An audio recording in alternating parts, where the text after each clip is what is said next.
মাওলা আলীকে যদি কেউ মাওলা মানে তাও ভালো, না মানে তাও ভালো, মাওলার কোনো ক্ষতি হবে?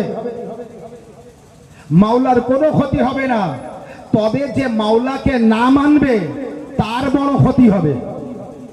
আলী আলাইহিস সালামকে যে মাওলা বলে মানবে না তার বড় ক্ষতি হবে। এমন ক্ষতি হবে, এহকালেও তো সে বাঁচবে না, পরকালেও বাঁচবে না, কবরেও সে বাঁচবে না। কবরে বাঁচতে পারবে? এখন তো শোনা যাচ্ছে আলী ওয়ালাদের কবরে সাপ আসবে না। অবশ্যই সাপ আসবে না, এই আলী ওয়ালারাও জানে সাপ আসবে না। কি আসবে? আলী ওয়ালাদের কবরে সাপ আসা তো দূরের কথা, আলী ওয়ালাদের সামনে সাপ আসে না, কবরে আসা তো দূরের কথা, জিন্দেগিতে সাপ আসে না। কারণ ও সাপ জানে আলী যখন দোলনায় শুয়ে তো অজগর সাপের গালে হাত দিয়ে চিরে দুটো টুকরো করে দেয়, তো আলী ওয়ালাদের সামনে কিভাবে যাব?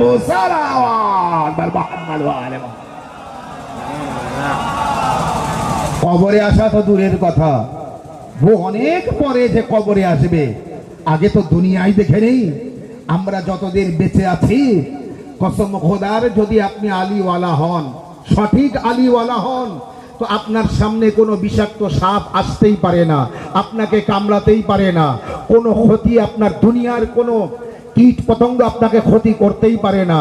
কিন্তু সেই আলীওয়ালা হওয়ার প্রয়োজন আছে, যে আলীওয়ালা হলে কবরে সাপ আসবে না, ওই আলীওয়ালা হলে তার জিন্দেগিতেও সামনে আসবে না। সালাওয়াত মুহাম্মদ ওয়া আলি মুহাম্মদ। কোরআন মাজিদের সূরা ফাতিরের 32 নম্বর আয়াত পড়েছে। সূরা ফাতির 32 নম্বর আয়াত। আমার আজকের মজলিসের বিষয় হলো কোরআনের ওয়ারিস কে। কোরআন, কোরআন মজিদ আল্লাহর কিতাব। কোরআন মজিদ কয়টি কিতাব? কোরআন মজিদ কয়টি? 60টি। একটি। কোরআন মজিদ কত পারা? 60 পারা। কত পারা? উত্তর আপনারা দেন। আমি শিয়ার মাওলানা, আমি বললে সমস্যা হতে পারে, আমি বললে ফাঁস হয়ে যেতে পারে, আপনারা সঠিকটা বলুন। কোরআন মজিদ কত পারা? 30 পারা। 30 পারা বলেছেন? আল্লাহু আকবার। আপনারা তো সব শিয়া, কিন্তু শিয়াদের 30 পারা কোরআন, নবীর এক শ্রেণীর উম্মতি যারা নবীর কলেমা পড়ে নবীর উম্মতি বলে স্বীকার করে, তারা বলে শিয়াদের নাকি 60 পারা কোরআন। শিয়াদের 60 পারা কোরআন। আপনি কিভাবে বললেন 30 পারা কোরআন? আপনাদের ঘরে কোরআন আছে? আপনাদের মসজিদে কোরআন আছে? আপনাদের মক্তবে কোরআন আছে? আছে। কত পারা? তো আপনারা সকলেই বলবেন 30 পারা। পৃথিবীর মধ্যে একটি মাত্র কোরআন, আর সেটি হলো আল্লাহর কিতাব কোরআন, যা হলো 30 পারা। আরে কোরআন কোনদিন 60 পারা হয়নি, আর হবে না। কোরআন আল্লাহর কিতাব, আল্লাহ পাঠিয়েছে। কোরআন মাজিদের 114টি সূরা আছে, না সূরা বেশি হবে, না আয়াত বেশি হবে, না পারা বেশি হবে। আরে সে কাফির হবে যে কোরআনের একটা অক্ষর বেশি করবে বা কম করবে। কোরআনের একটা অক্ষর বেশি করলেও কাফির, কম করলেও কাফির, সে মুসলমান থাকতে পারে না। তাহলে আপনারা প্রমাণ দিলেন কোরআন 30 পারা। যারা বলে কোরআন 30 পারার বেশি আছে, তারা ইমানদার না বেঈমান? তাদের ইমান আর আছে? কোরআন শরীফকে বেশি বললে কি হবে? বেঈমান হবে। ওই বেঈমান ক্লাসের লোকগুলোকে সার্চ করতে হবে, ধরতে হবে, তাদের সামনে আনতে হবে। তারা কারা? যারা কোরআনের পারা বেশি করে দিয়েছে, 40 পারা, 50 পারা, 60 পারা, 90 পারা। এই সমস্ত মিথ্যা অপবাদ দেয় এক শ্রেণীর মানুষ, যাদেরকে সত্য থেকে দূরে রাখার চেষ্টা করা হয়। আজাদারি যদি করে, মজলিস যদি করে, মাতম যদি করে, ফারসে আজাই যদি যায়, তো সত্যটা জেনে যাবে। আর যেই সত্য জেনে যাবে, তখন আমাদের দলে আর লোক থাকবে না। ওর থেকে মিথ্যে মিথ্যে কিছু অপবাদ দিয়ে দাও। এই ওদের কোরআন আলাদা। কাদের কোরআন? কাদের কোরআন আলাদা? শিয়াদের কোরআন আলাদা। পৃথিবীর মধ্যে কোরআন 1 না 2? কোরআন 1। কোরআন কখনো 2 হয়নি। কোরআন আল্লাহর কিতাব, অন্য কারো না। কোরআন আল্লাহ নাজিল করেছে, অন্য কেউ না।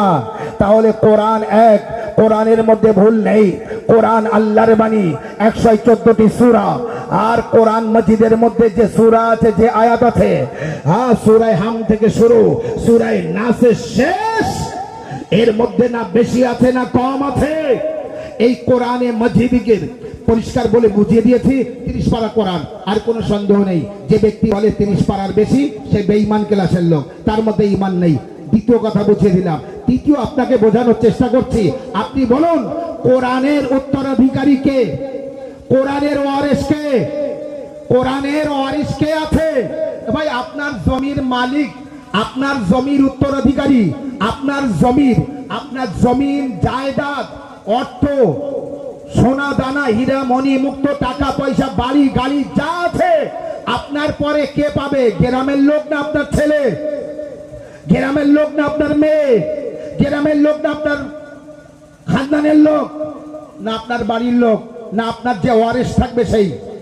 যদি আপনার ওয়ারিস থাকে কেউ, তো আপনার খানদানেরও কেউ পাবে। আপনার যদি ওয়ারিস থাকে কেউ, খানদান অর্থাৎ আপনার পাড়া প্রতিবেশী কেউ পাবে, গ্রামের লোক কেউ পাবে আপনার জমি? আরে বলুন, তাহলে আপনার জমিতে আজই নাঙল দেবো। কারণ আপনি যখন মজলিসে বসে বলছেন হ্যাঁ পাবে, যদি বলেন তাহলে আপনার জমির আমি ভাগ পাবো, আপনার জলকারের জমিতে আমি ভাগ বসাবো। আর যদি বলেন না, আমার জায়দাদ আমার ওয়ারিস পাবে, আপনার জায়দাদ আপনার ওয়ারিস পাবে, সবার যদি ওয়ারিস থাকে, তো কোরআনের ওয়ারিস কে আছে? কোরআনের ওয়ারিস কে?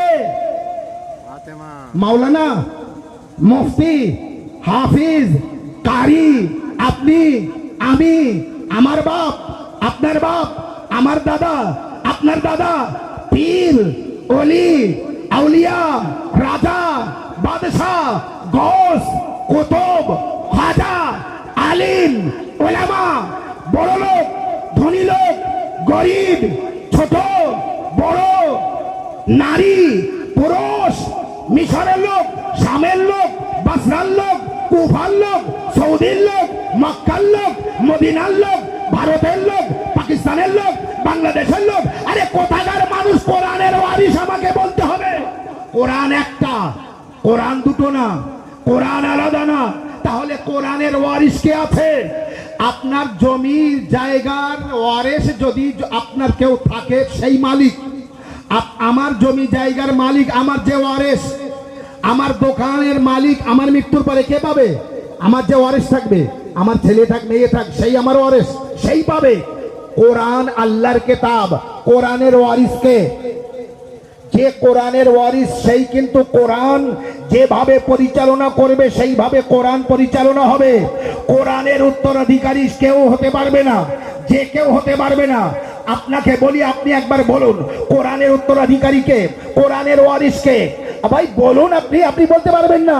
শুনুন, রাসূলুল্লাহর ওয়াফাতের পর, আল্লাহর নবীর ওয়াফাতের পর, আজ রাসূলুল্লাহর ওয়াফাতের তারিখ, আজ রাসূলুল্লাহর ইন্তেকালের তারিখ, আজ সফর মাসের 28 তারিখ। রাসূলুল্লাহর ওয়াফাতের পর এক দল তৈরি হলো, তারা নাম দিল আমরা কোরআন কমিটি। কি কমিটি? কোরআন কমিটি। কি কমিটি? কোরআন কমিটি। সবাই বুঝতে পারেননি? সালাম আলাইকুম ওয়া আলাইকুম আসসালাম। রাসূলুল্লাহর ওয়াফাতের পর কমিটি তৈরি হলো, নাম দিল কোরআন কমিটি। কোরআন কমিটি। তারা কোরআন এক জায়গায় করছিল, কোরআন জমা করছিল। কোরআনের আসল ওয়ারিসকে বোঝাতে চাচ্ছি কিন্তু আমি। আচ্ছা, কোরআন কমিটি তৈরি হয়েছে, কোরআন এক জায়গায় করছিল, কোরআনের আয়াত জমা করছিল। জমা করতে করতে কোরআনের একটি আয়াত পেয়ে গেল তারা। তাদের ভিতরে সমালোচনা তৈরি হলো, দূরত্ব তৈরি হলো এক অপরের সাথে। একজন বলছে এটা কোরআনের আয়াত, আর একজন বলছে না, আর একজন বলছে হ্যাঁ কোরআনের আয়াত না, আর একজন বলছে হ্যাঁ কোরআনের আয়াত না, আর একজন বলছে কোরআনের আয়াত না। এই বলতে বলতে টোটাল সকলেই এক সিদ্ধান্তে এসে দাঁড়ালো, এটা কোরআনের আয়াত না। আয়াতের তর্জমাটা হচ্ছে এই, হে রাসূল, তুমি আগের নবীদেরকে জিজ্ঞাসা করো আমি কি জন্য তাদের নবী বানিয়েছি। নবীর সাহাবীরা যারা, নবীর ভক্তরা যারা, নবীর উম্মতিরা যারা কোরআন কমিটি তৈরি হয়েছে, তারা বলছে আমরা নবীর সাথে ওঠা বসা, খাওয়া দাওয়া, যুদ্ধ ময়দান, মসজিদ সব জায়গায় ছিলাম। আগের নবীদের সাথে আমার নবীর দেখা হতে দেখিনি, সাক্ষাৎ হতে দেখিনি। তাহলে আমার নবীকে আল্লাহ বলছে, এই জায়গায় না বুঝলে কিন্তু বুঝতে পারবেন না, আমার নবীকে আল্লাহ বলছে আগের নবীদের কাছে জিজ্ঞাসা করো কি জন্য আমি তাদের নবী বানিয়েছি। আমার নবী তো আগের কোনো নবীর সাথে দেখা হয়নি। দেখা হয়নি মানে জিজ্ঞাসা করিনি, জিজ্ঞাসা করিনি মানে এটা কোরআনের আয়াত না। বোঝা গিয়েছে? এটা কোরআনের আয়াত না। কারণ আদম থেকে ঈসা পর্যন্ত কোন নবীর সাথে আমার নবী দেখা হয়নি। আমার নবী তো তখন এসেছে যখন আর কোনো নবী নেই। সাল্লাল্লাহু মুহাম্মদ ওয়া আলি মুহাম্মদ। আমার নবী তো তখন এসেছে যখন আর কোনো নবী নেই। তাহলে আমার নবী কিভাবে আগের নবীদের জিজ্ঞাসা করে? এখন এরা সবাই সিদ্ধান্ত নিল এটা কোরআনের আয়াত না, ফেলে দাও। ভাবুন ভাবুন, কোরআন কমিটি বলল ফেলে দাও, ফেলে দিচ্ছিল। আর যত আয়াত, একটা বড় টুকরি, বড় ঝুড়ি, আমাদের যেমন ভাতের ঝুড়ি টুড়ি এমন হয় না, এরকম করে সব মাথায় করে নিয়ে এখান থেকে ওখানে, ওখান থেকে ওখানে যাচ্ছে। আর ওই আয়াতটা ফেলে দিতে যাচ্ছে, এটা কোরআনের আয়াত না। সেখানে ছিলেন আহলে বাইতের একজন সদস্যের মধ্যে শামিল হনে বলা সালমানে ফার্সি। সালমানে ফার্সি বললেন, ও ভাই সকল, শোনো শোনো, এত তাড়াতাড়ি সিদ্ধান্ত নিও না। কোরআনের আয়াত কিনা, চলো কোরআনের ওয়ারেসের কাছে যাই, সেই বলে দেবে এটা কোরআন কিনা। সালাওয়াত মুহাম্মদ ওয়া আলি মুহাম্মদ। আরেকবার সালাওয়াত মুহাম্মদ ওয়া আলি মুহাম্মদ। আরেকবার সালাওয়াত।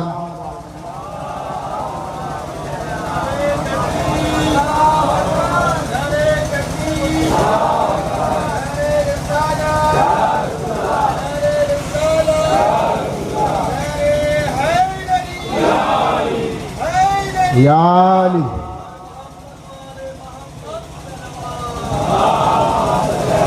যখন সালমানে ফার্সি বললেন, উপরে জায়গা আছে, এই তো উপরে জায়গা আছে, সালাওয়াত মুহাম্মদ ওয়া আলি মুহাম্মদ।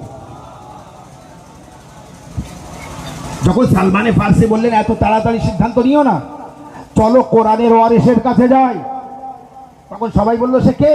সালমানে ফার্সি বললেন, কেন? মাওলা আলী, চলো আলীর কাছে যাই। যেই মাওলা আলীর কাছে গেলেন, ভালোভাবে বুঝবেন, কোরআন কমিটি তৈরি হয়েছে, সারা বিশ্বের লোক কোরআন কমিটি বানাক, কোরআনের একটা আয়াত বুঝতে পারবে না, তর্জমা করতে পারবে না ওয়ারিসে কোরআন ছাড়া। কোরআনের ওয়ারিস ছাড়া কোরআন বোঝার ক্ষমতা নেই। সালমানে ফার্সি বললেন, চলো চলো কোরআনের ওয়ারিসের কাছে যাই। মাওলা আলী আলাইহিস সালামের কাছে গেলেন, সেই আয়াতটি নিয়ে পেশ করলেন। মাওলা আলী, আমরা তো আমাদের নবীকে আগের কোন নবীর সাথে, আদম থেকে ঈসা পর্যন্ত কোন নবীর সাথে দেখা করতে দেখিনি, কোন নবীর সাথে কথা হতে দেখিনি, কোন নবীর কাছে জিজ্ঞাসা করতে দেখিনি। তাহলে এটা আয়াত নাম, নাউজুবিল্লাহ, মিথ্যে মিথ্যে না বেকার এসে গিয়েছে?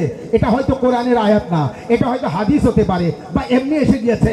আমারও আপনার মাওলা আলী আলাইহিস সালাম বললেন, শোনো, তোমরা জানবে কিভাবে এটা কোরআনের আয়াত কিনা? এই আয়াতটা আয়াত এবং কোরআনের আয়াত, কিন্তু তোমরা জানো না তার কারণ। এটা না মক্কায় নাজিল হয়েছে না মদিনায়, এটা জমিনে নাজিল হয়নি, এই আয়াত আসমানে নাজিল হয়েছে। এই আয়াত কোথায় নাজিল হয়েছে? আসমানে নাজিল হয়েছে। দেখুন, আমরা হাত বেঁধেও নামাজ পড়ি না, মজলিসে হাত বেঁধেও থাকি না যে হাত উঁচু করে নারা দিতে পারবো না। গাজী আব্বাস আলমদারের আলম যারা তোলে, তারা হাত উঁচু করে নারাও দিতে পারবে, লাব্বাইক ইয়া হুসেন। যারা হাত তুলেনি আল্লাহ, তাদের হাতে যদি কোনো অসুবিধে থাকে, মাওলা তাদেরকে হাতকে ভালো করে দাও, সুস্থ করে দাও, তারাও যেন হাত তুলতে পারে। নারা হায়দারি, নারা হায়দারি। আল্লাহ অনেকে এক হাত তুলেছে আর এক হাত তুলিনি। আব্বাস আলমদারের একটা হাত কাটিনি, দুটো হাত কেটেছিল। আব্বাস আলমদারের দুই হাতের ওয়াস্তা, সবাই যেন হাত উঁচু করে নারা দিতে পারে। বল নারা, নারা, নারা হায়দারি, হায়দারি। যারা একটা হাত তোলে আর চোখে আমি তাদের দেখে নেই, তাদের দিকে ফিরি না। আমি আর চোখে দেখে কে হাত তুলেছে, কে দুটো হাত, এর আগ পর্যন্ত একটা হাত তুলেছিল অনেকে, এবার আর একটা হাত তুলিনি, সবাই দুটো হাত তুলেছে, যার জন্য আমি আর রিপিট করিনি।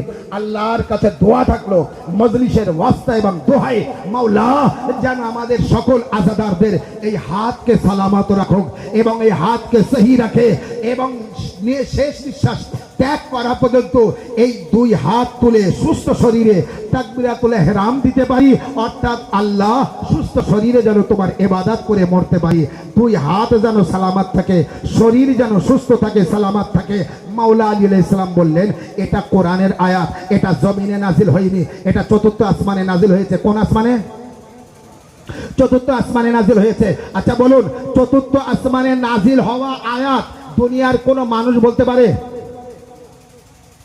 দুনিয়ার কোন মানুষের পৌঁছ ওই পর্যন্ত আছে? দুনিয়ার কোন মানুষের যাওয়া ওই পর্যন্ত আছে? নেই না? 30 মিনিট হয়ে গিয়েছে, একদম শেষের দিকে, আমি আলোচনা এগোতে পারিনি। বাস এখানে আমি খুব দ্রুত এগিয়ে বাস একটু মুসাহিবের 2-4 টুকরো পরে মজলিসকে সমাপ্ত করবো। দুনিয়ার কোন মানুষ ওই পর্যন্ত পৌঁছাতে পারে না। তাহলে মাওলা আলী আলাইহিস সালাম কি বললেন? এটা কোরআনের আয়াত, এটা জমিনে নাজিল হয়নি, এটা আসমানে নাজিল হয়েছে। তাও প্রথম আসমানে না, দ্বিতীয় আসমানে না, তৃতীয় আসমানে না, চতুর্থ আসমানে যখন আমাদের নাজিল হয়েছে। আচ্ছা মাওলা আলী আলাইহিস সালাম এবার বললেন, শোনো শোনো শোনো, তোমরা নবীর উম্মতি শোনো, এটা এমনি নাজিল হয়নি, কোন সময় নাজিল হয়েছে তাও শোনো। আমাদের নবী যখন মেরাজে গিয়েছিলেন, সব আয়াত অত তর্জমা সহজ না, শানে নজুলও জানতে হবে। কোরআন নাজিল হওয়ার শান কি, কারণ কি, তার তহবিল কি আছে সেটাও জানতে হবে, তারপরে বুঝতে হবে। কোরআনের ওয়ারিসকে ছেড়ে দিলে আল্লাহর কসম কেউ জানতে পারবে না। মাওলা আলী আলাইহিস সালাম বললেন কি, আমাদের নবী যখন মেরাজে গিয়েছিলেন, যখন চতুর্থ আসমানে গিয়েছিলেন, তখন আল্লাহর তরফ থেকে এই আয়াত আসে, হে নবী, সমস্ত নবীরা অপেক্ষা করছে তোমার সাথে দেখা করবে। সমস্ত নবীরা তোমার সাথে দেখা করার জন্য অপেক্ষা করছে, আর সমস্ত নবীরা তোমার পিছনে নামাজ পড়বে। চতুর্থ আসমানে সব জমায়েত করে আছে। এ আমার হাবিব, আমার দোস্ত, আমার বন্ধু মুহাম্মদ রাসূলুল্লাহ, শুনে রাখো, যখন ওই নবীরা তোমার সামনে আসবে, তুমি তাদের জিজ্ঞাসা করবে, আমি তাদেরকে কি জন্য নবী বানিয়েছিলাম? আদম কি কারণে নবী হলো? নূহ কি কারণে নবী হলো? ইব্রাহিম, মুসা, ইসহাক, ইয়াকুব, সালেহ, হুদ, আইয়ুব, ইউসুফ, সমস্ত নবী 1,23,999 জন নবীদের কেন আমি নবী বানিয়েছি? কি কারণে তাদের নবী বানিয়েছি তুমি জিজ্ঞাসা করবে। মাওলা আলী আলাইহিস সালাম বললেন, যখন আমাদের নবী গিয়েছিলেন না, সমস্ত নবী সেখানে অপেক্ষারত ছিলেন। আমাদের নবী যেই গেলেন, ইয়ে আয়াত আসলো, আমাদের নবী জিজ্ঞাসা করলেন, বলো আল্লাহ তোমাদের কি জন্য নবী বানিয়েছে? সেই চতুর্থ আসমানের সমস্ত নবীরা এক বাক্যে বলেছিল, বে নবুওয়াতে কা ও বে বেলায়েতে আলী ইবনে আবি তালিব, আমরা নবী হয়েছি আপনার নবুওয়াতকে মানার কারণে আর আলীর বেলায়েত মানার কারণে। সালাম।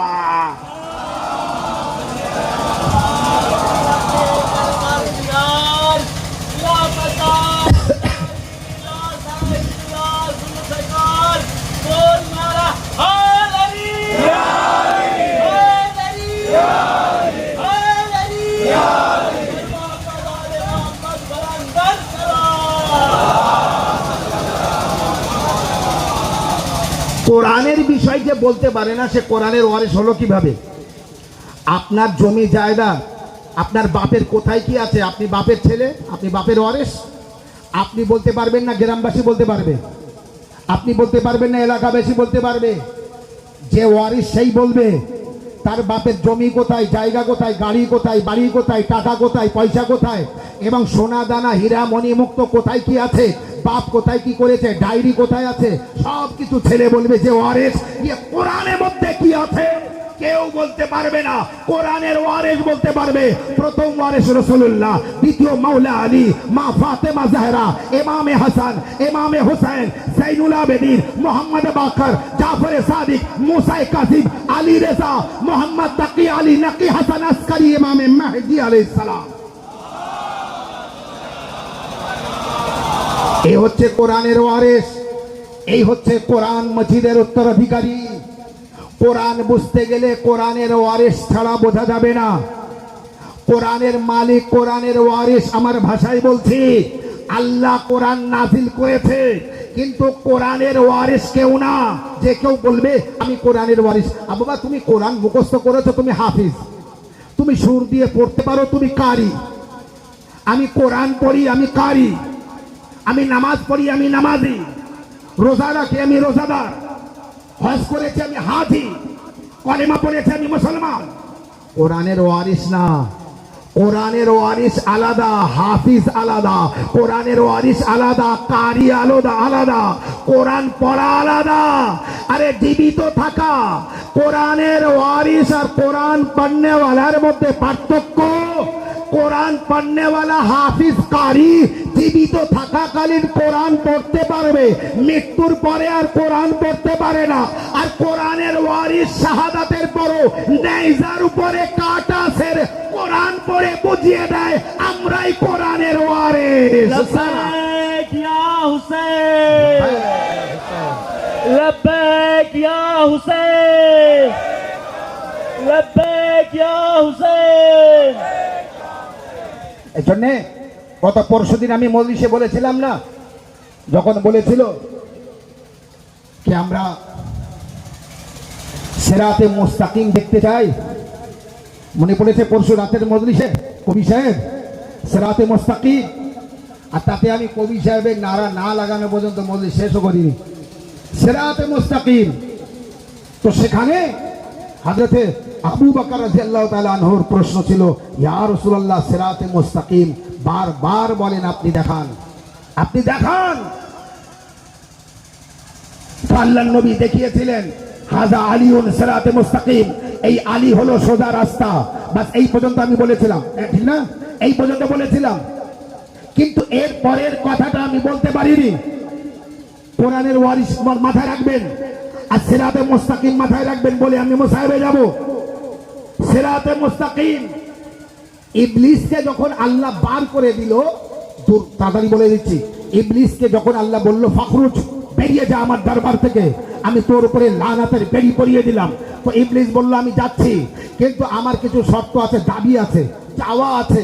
তার ভিতরে ইবলিস যা যা চেয়ে নিয়েছিল, একটি জিনিস চেয়েছিল, আমি সিরাতে মুস্তাকিমে বসবো আর তোমার বান্দাদের ধোঁকা দেবো। বলেছিল, বলেছিল আমি সিরাতে মুস্তাকিমে বসবো আর তোমার বান্দাদের ধোঁকা দেবো, তোমার বান্দাদের ধোঁকা দেবো, তোমার বান্দাদের বেহকাবো, তোমার বান্দাদের খারাপ পথে নিয়ে যাব। ভালোভাবে বুঝবেন, বাস দ্রুত আমি সেই জায়গায় এসে গিয়েছি। তার মানে সিরাতে মুস্তাকিম মানে কি? এর আগে কি বলেছি? সিরাতে মুস্তাকিম মানে, সিরাতে মুস্তাকিম মানে আলী, সিরাতে মুস্তাকিম মানে আলী। আর ইবলিস কি বলল? আমি সিরাতে মুস্তাকিমে বসবো, মানে আলীর রাস্তায় বসবো, বসে আমি তোমার বান্দাদের ধোঁকা দেব, অন্য পথে নিয়ে যাব। মানে আপনাকে বোঝাতে পারলাম, ইবলিস লা ইলাহা ইল্লাল্লাহর দুশমন না, ইবলিস মুহাম্মদ রাসূলুল্লাহর দুশমন না, ইবলিস আলী ওয়ালিউল্লাহর দুশমন। এবার হয় আলী ওয়ালিউল্লাহ পড়তে হবে, না হয় ইবলিসকে মেনে নিতে হবে। সালামা कंबर कंबर बूजर बूजर হায়দার হায়দার হায়দার হায়দার। कंबर कंबर बूजर बूजर। कौन बना दामाद पैगंबर? বলুন ধরে, कौन बना दामाद पैगंबर? कौन बना जहरा का शौहर? नारे हैदरी।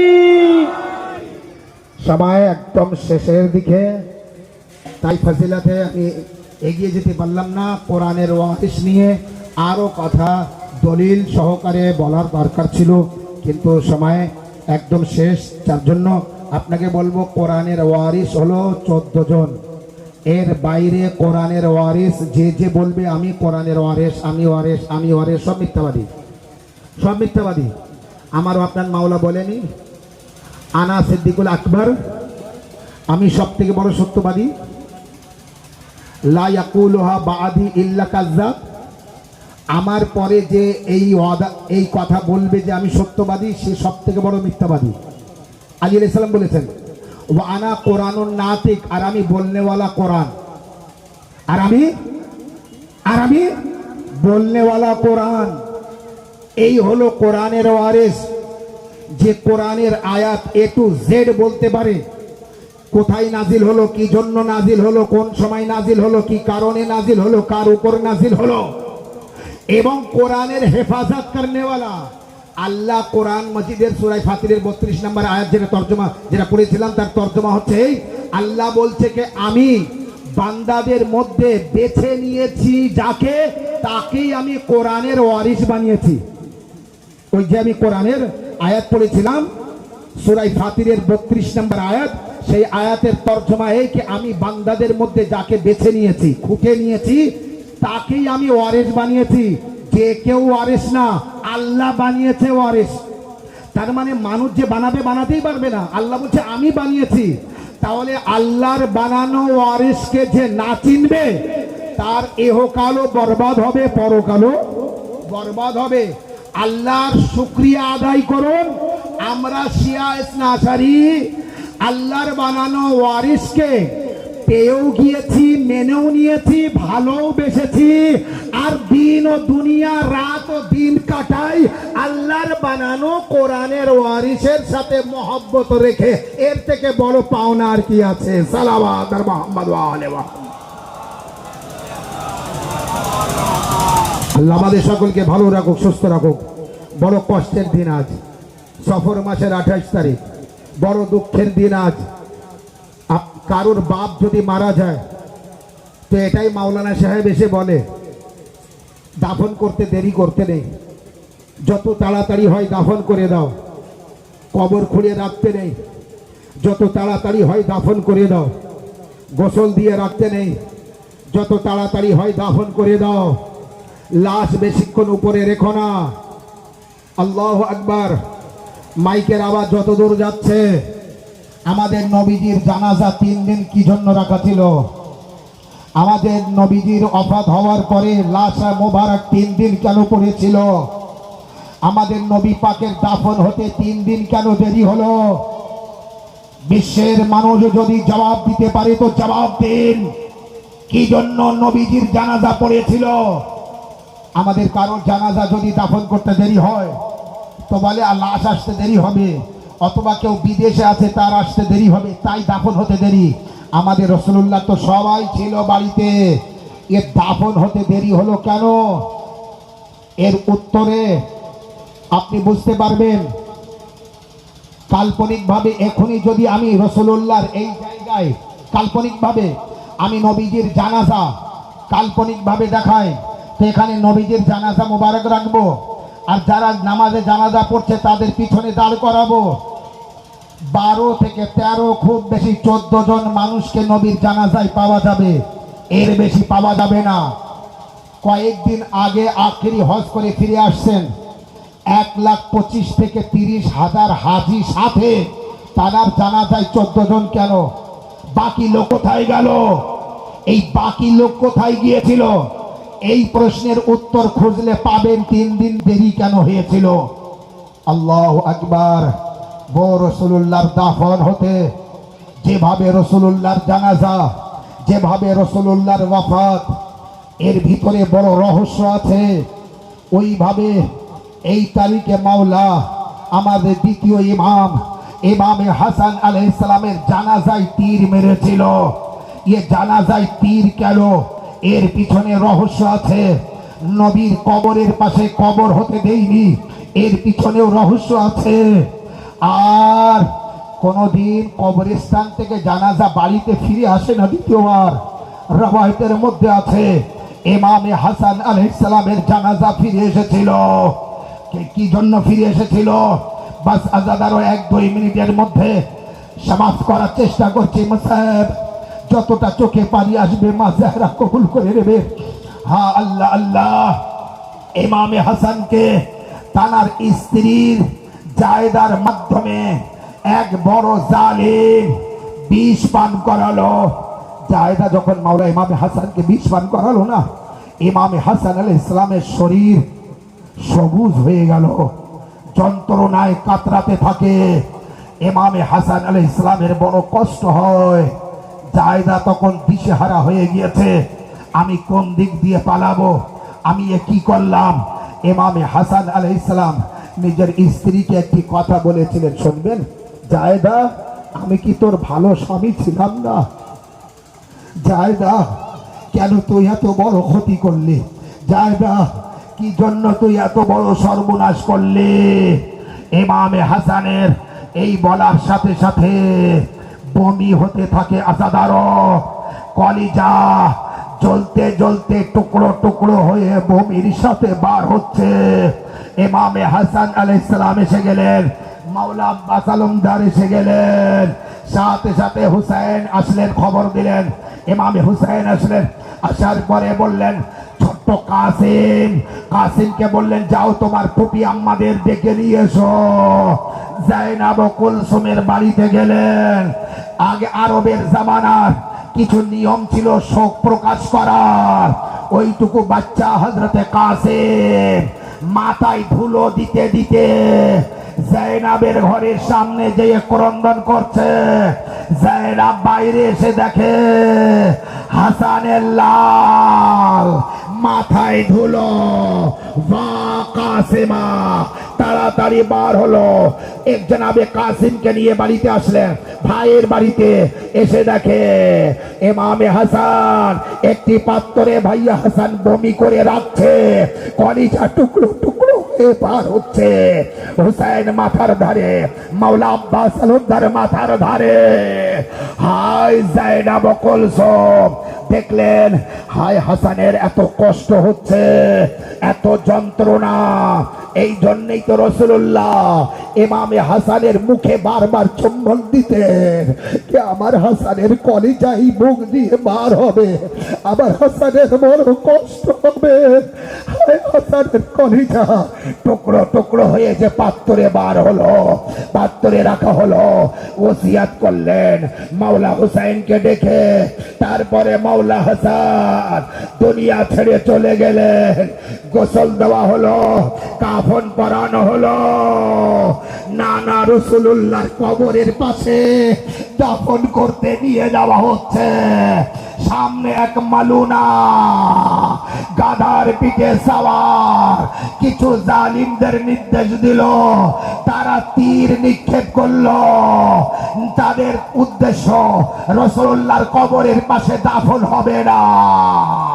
ও আজাদারও মাটিতে বসে আছে বাড়িতে। জাইনাব ও কুলসুম, মাওলা আব্বাস দৌড়ে বাড়িতে আসে, তলোয়ার নিয়ে বার হয়। জাইনাব আওয়াজ দেয়, আব্বাস কোনদিন আমার পাশ দিয়ে এইভাবে যায়নি, আজ আব্বাস কেন তলোয়ার নিয়ে যায়? কি হলো আব্বাস, বলো আমাকে। বলে, শাহজাদি আমার হাসান। বলে, কি হয়েছে? বলে, হাসানের সারা শরীর, মাওলার সারা শরীর তীরে জড়ো জড়ো। একেবার তলোয়ার কি জন্য নিয়ে যাচ্ছ আব্বাস? বলে, আমি ওদেরকে কাউকে ছাড়বো না। দাদারও বিবি জাইনাব আওয়াজ দেয়, আব্বাস এটা কারবালা না। আব্বাস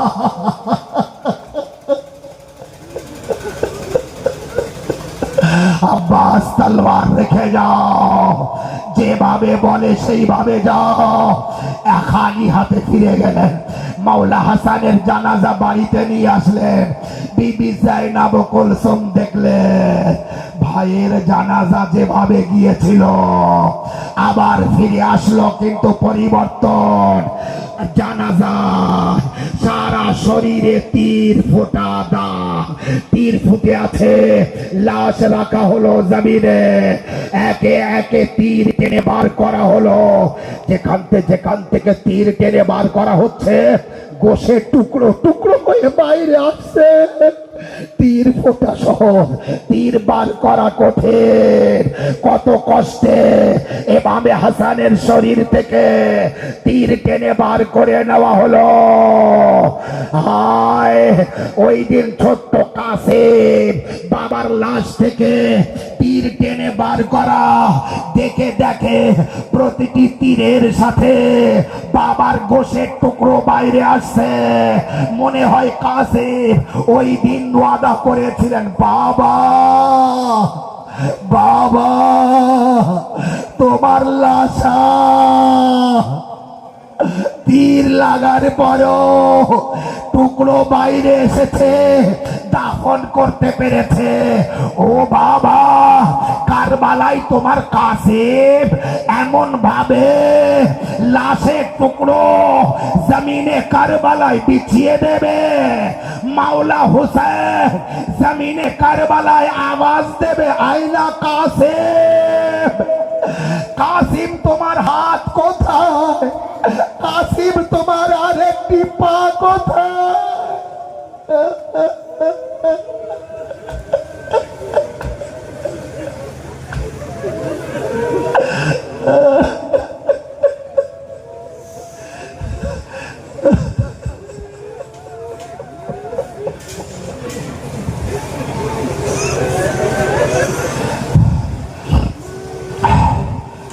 ইন্না লিল্লাহি ওয়া ইন্না